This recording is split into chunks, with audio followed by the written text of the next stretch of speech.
দেখুন তো, বুঝতে পারছেন এটা কি অনুষ্ঠান হচ্ছে? এটা হলো আইবুড়ো ভাত হচ্ছে। আমাদের ভাগ্নি একমাত্র, আমরা 3 যা মিলে ওর আইবুড়ো ভাত দিয়েছি। ওর 27 তারিখে বিয়ে।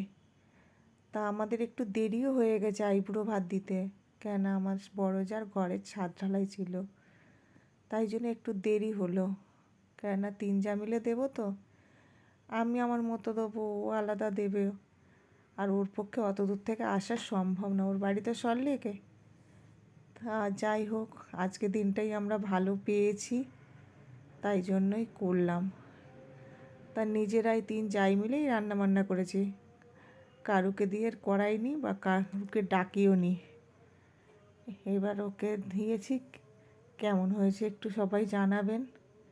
আর ওর তো নতুন জীবনে পা দিচ্ছে, তাই সবাই একটু ওকে আশীর্বাদ করবেন।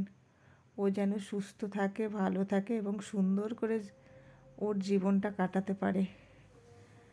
আর আমার এই চ্যানেলটা নতুন তো, সবাই একটু পারলে লাইক অ্যান্ড সাবস্ক্রাইব করে দেবেন। আর আমি যাতে এগোতে পারি তার জন্য একটু সাবস্ক্রাইব তো অবশ্যই লাগবে। আর রান্নাবান্নাগুলো আমরা 3 যা মিলে করেছিলাম এবং সাজিয়েছি 3 যাই মিলে। ডেকোরেশনটা কেমন হয়েছে একটু প্লিজ জানাবেন। আর সবাই ভালো